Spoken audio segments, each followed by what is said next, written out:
Hello everybody, hope you're doing well. Thank you for joining us this fine day.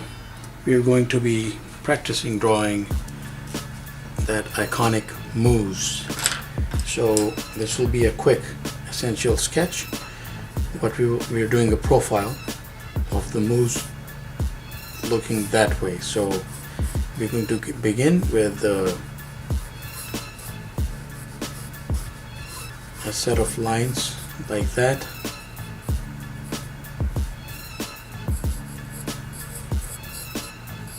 An oval, if you will. Another oval somewhere here. Then oval, and I'm going to make that smaller actually because we have to concentrate on the antler. So oval of this size and an oval of this size, and then let's just make this oval a little smaller. So that size, 3 ovals. So this is essentially his body going in. This is essentially his head. Use flatter lines here at the front.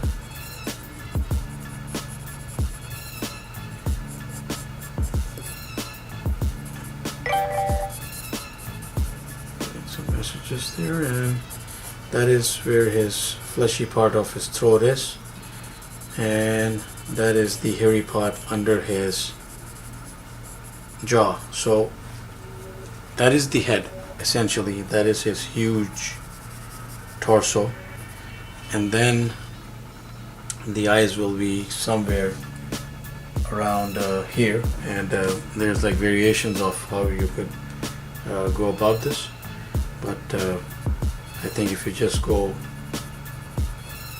put in something like that, you'll be fine. And then of course there are his nostrils right there, huge nostril, and his mouth and the folding skin around it. So that is the sketch itself when it comes to the head. And then of course we are going to use some lines first. So 1, 2, just imagine the wing of a bat.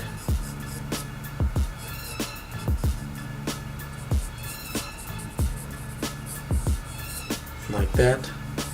So we'll concentrate on the one that is here, the antler on this side first, and around these lines just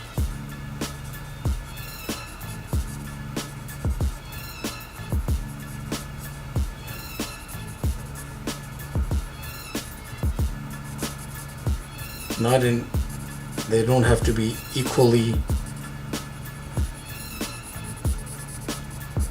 lined or to that size, but it is somewhat like that, and they just vanish into his head here.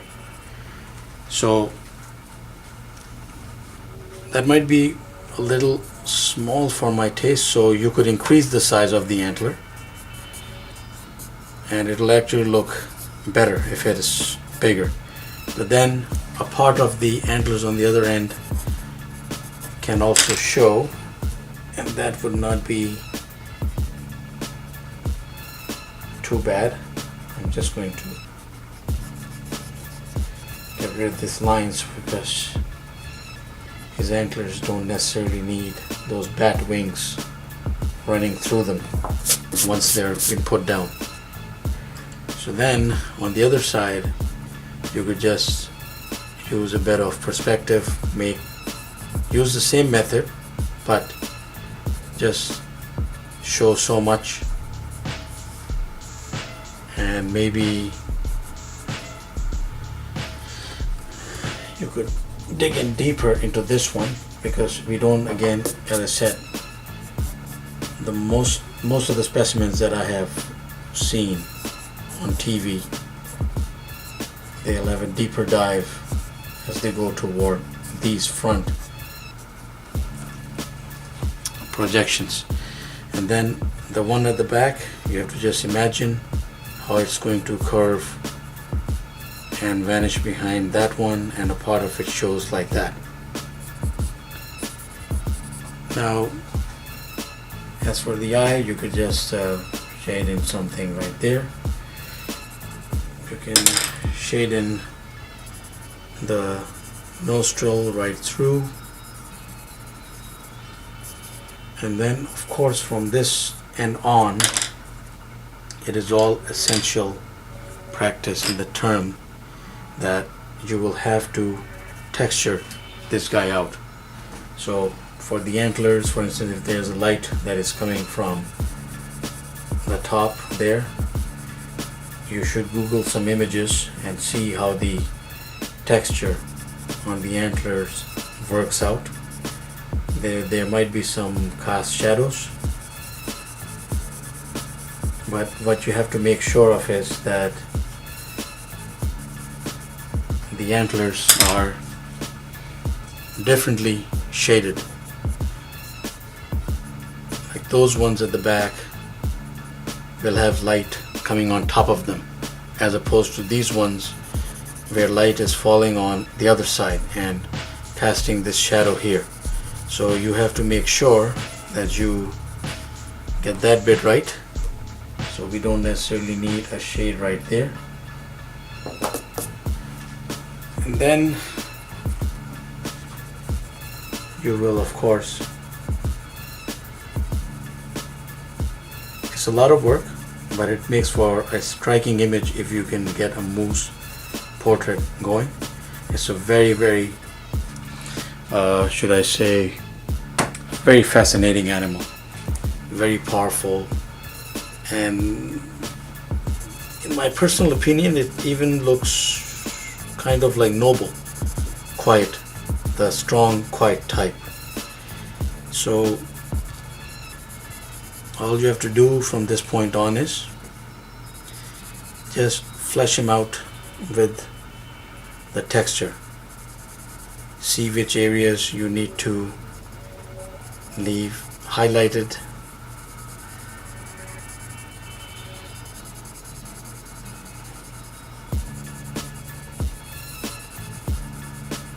Not too much hair on the face.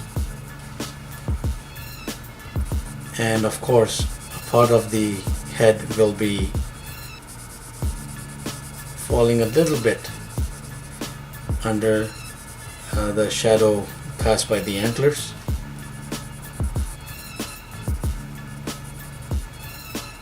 Leave a little room around the eyes there.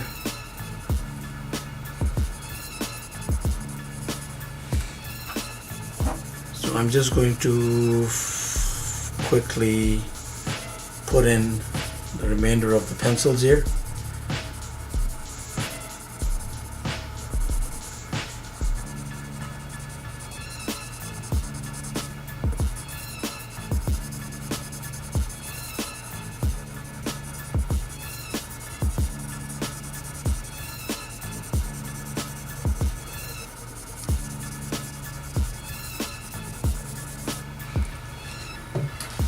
Essentially, I'm first going to go all through and just nail this area with gray tones.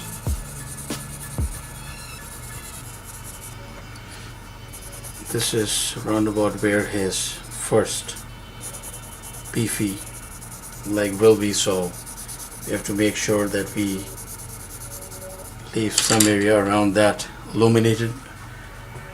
And then I'm going to just grab some paper there. Nope, it's not working well. Okay, so I have to grab a tissue or something. I'm just going to smudge that area a little bit. So the whole exercise was really to sketch this guy and not necessarily to texture him out, but I'm just walking a bit farther there and hoping that you will bear with me as we're just putting down what is part of the quick texture when it comes to this guy. Texture in terms of his of this fur.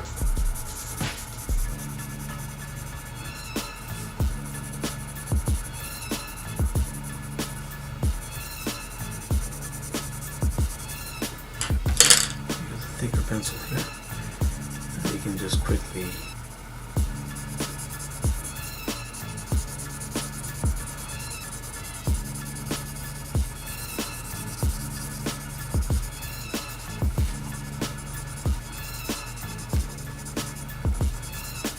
I once saw a moose like running from a vehicle that was trying to film him, and I was taken aback by the speed.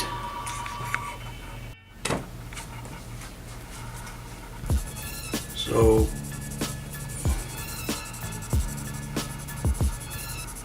instead of going all the way through with this, you see the idea.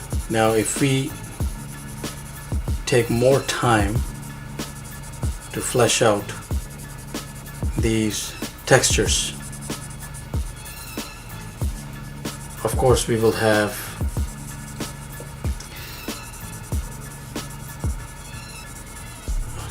the fur